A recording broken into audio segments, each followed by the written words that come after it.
Monsieur le Premier ministre Oshio, moi je m'adresse aux gens de l'élève. Comme le modérateur nous a dit de ne pas faire de répétition, donc je me réserve de féliciter mon ami.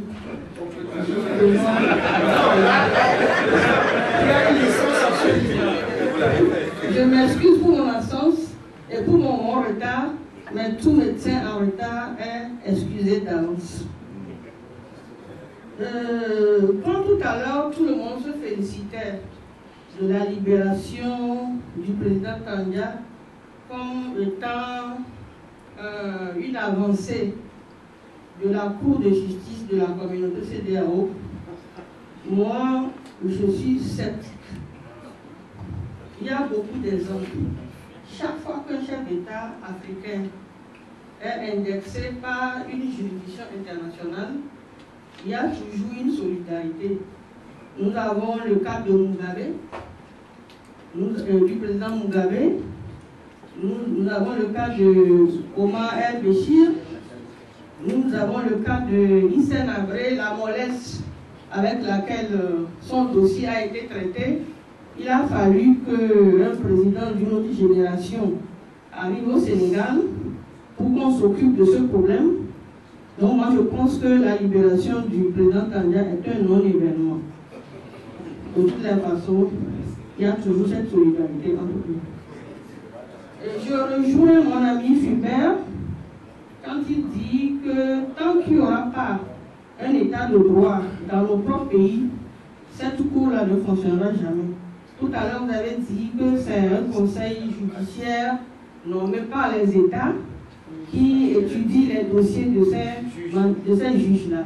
Moi, je pense que ne siégera pas à la cour aucun juge parce qu'il a une probité, il est compétent et tout ça là.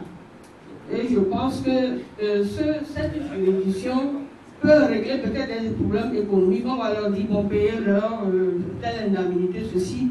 Mais cette juridiction, de toutes les façons, au niveau de notre niveau de démocratie dans nos différents pays, ne permet pas encore à cette juridiction de toucher au pouvoir d'un État dans la communauté.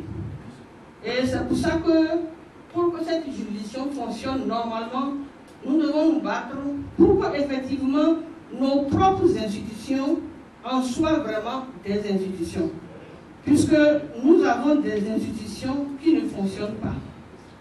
C'est des institutions peut-être pour faire plaisir à l'extérieur, pour dire voilà, ils ont tout, c'est un état de vision, c'est l'état de droit, il y a la Cour constitutionnelle, il y a la Cour suprême, il y a l'Assemblée nationale, il y a tout ce que vous voulez, il y a tout. Donc, tant qu'on ne va pas construire une vraie démocratie en Afrique, je pense que nos organisations sous-régionales ne fonctionneront pas. Même quand en dehors de l'état de droit, en dehors des droits de l'homme, la CEDEAO, quel est le résultat? L'intégration économique, où est-ce qu'elle est? Pour aller au Ghana, tout près ici. Vous savez comment on souffre? Combien il faut débourser pour traverser la frontière? Quand tu prends ta voiture, la question reste posée. Je pense que tout le monde, il est temps que nous, les intellectuels africains, nous les cadres africains, on ne pense pas seulement à notre ventre comme nos journalistes ont l'habitude de le dire. Parce que nous voulons tous des postes. Et quand on nous met à des postes donnés, et je m'adresse surtout à vous, hommes de loi, femmes de loi, quand on vous met à des postes donnés, parce que vous ne voulez pas perdre votre poste, vous ne voulez pas dire le droit, vous n'avez jamais le courage de démissionner pour dire « je ne suis pas d'accord ».